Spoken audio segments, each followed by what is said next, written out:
2025년 1월 20일 미국 도널드 트럼프 2기 행정부가 출범합니다. 경제 전문가들은 국내 기업들이 주목해야 할 대주제로 트럼프 2.0 시대를 꼽고 앞으로의 산업을 전망했습니다. 2025년에는 어떤 산업을 좀 주목하면 좋을까요?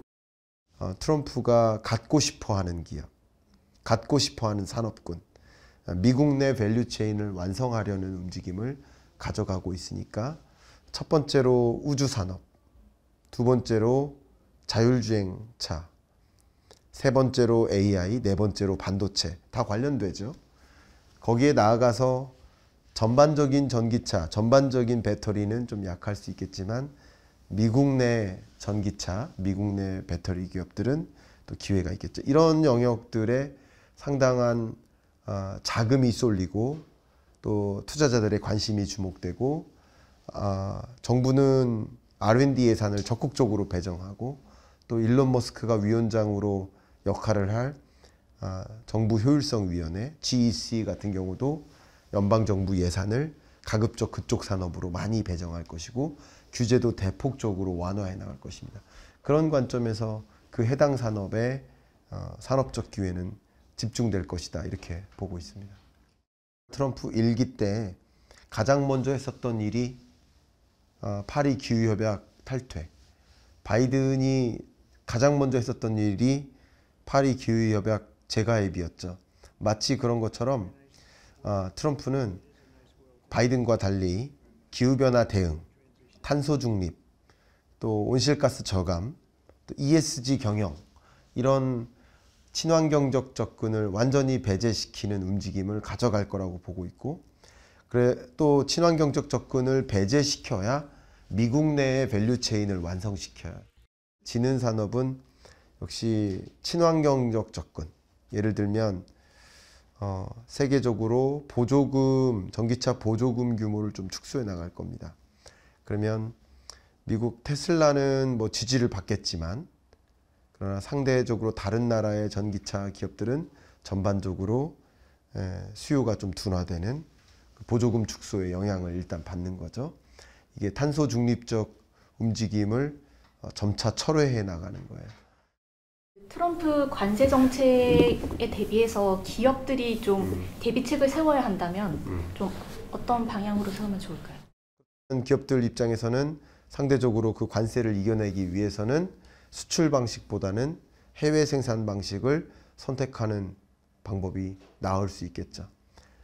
미국 수출도 중요하지만 미국이 관세를 끌어올리는 과정에서 세계 주요국들도 같이 관세를 끌어올리는 국면으로 가게 될 거다. 이렇게 상정할 필요가 있습니다. 기본적으로 수출할 때 있어서 수출 가격 매력도가 낮아진다라는 뜻이거든요. 그러면 그 매력도가 낮아지는 현상을 어떻게 타개하고 이겨낼까? 방법은 품질 경쟁력, 기술 경쟁력밖에 없지 않을까라고 말씀드리고 더 차별화된 품질에 차별화된 기술력을 확보한 그런 어떤 제품을 수출하기 위한 고민을 많이 해야 되겠다라고 의견을 드리고 삼성전자는 내년에 어떻게 전망을 하실까요? 삼성전자 같은 경우에는 좀 리더십의 부재라고 저는 생각이 들거든요. 지금 뭐 미국에서 잘 나가는 매그니피션트 7 같은 경우에는 우리가 잘 아는 그런 그 오너들이 경영들을 하고 있잖아요. 우리나라의 가장 이제 시가총액이 높은 뭐 삼성전자 그리고 SK하이닉스 뭐 그 밖에 이제 기업들 같은 경우에는 3세, 4세 경영을 하다 보니까 아무래도 이제 글로벌 경쟁력에서 좀 미치지 못할 수밖에 없는 환경에 있는 것이 아닌가 하는 생각이 어떻게 보면 가장 이제 근본적인 문제라고 생각을 하고 삼성전자가 지금 반도체 잘 나가던 이제 메모리 부분에서는 중국과의 격차가 많이 좁혀지고 있고 칩스법이라고 하죠. 그 법안이 이제 그 효력을 발휘하게 됐는데 이런 부분들 때문에라도 어떻게 보면은 상당히 좀 어려운 환경에 처해 있다라고 이렇게 볼 수가 있겠습니다. 기업들이 밸류업 정책을 발표를 하고 있는데 이게 정말 효과가 있다고 보시는지? 일단 밸류업 정책은 2024년도 윤 정부에서 강력하게 이제 드라이브를 걸었었던 정책 중에 하나인데요. 어떻게 보면은 이런 밸류업 정책들 덕분에 2024년도 뭐 국내 금융 섹터들이 한번 이렇게 레벨업이 되는 모습들을 보여줬고, 고려아연 같은 경우에는 기존에는 상당히 저평가되어 있는지 알고 있었던 회사였지만 이런 그 뭐 대주주 간의 그런 그 경영권 분쟁 같은 것들이 있으면서 아, 이렇게 그 경쟁력이 있고 뭐 좋은 회사였어라고 하는 게 다시 한번 드러난 만큼 어떻게 보면 밸류업 정책보다도 뭐 적대적 M&A를 좀 활성화시켜주는 그런 정책들도 같이 이제 포함이 된다면 자연스러운 그런 저평가 해소 국면이 나타나지 않을까 이렇게 생각합니다. 트럼프 당선인의 강경한 정책들이 주요 변수로 예상되는 가운데 기업들이 철저한 분석과 대비로 2025년을 새로운 도약의 시대로 삼을 수 있을지 주목됩니다. 이데일리 TV 이지은입니다.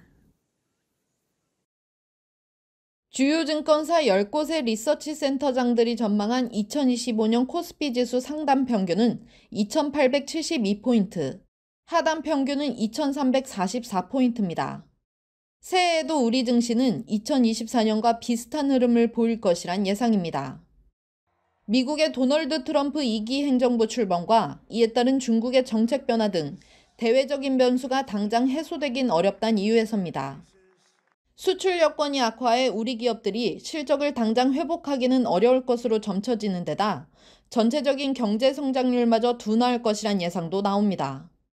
일단 뭐 경기 자체가 좀 많이 둔화가 될 가능성이 높아서 걱정입니다.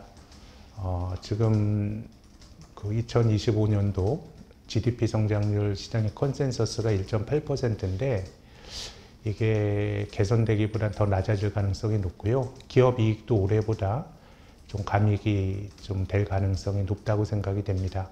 중국이 위안화 약세를 유도하게 되면 동아시아 나라들이 다 같이 힘들어지고요. 관건은 미국 정책 방향입니다. 트럼프 행정부 출범 시 관세 부과에 따라 우리 시장이 일부 타격을 받을 수 있겠지만 충격이 어느 정도 반영된 이후엔 상승 흐름이 다시 나타날 수 있다는 겁니다.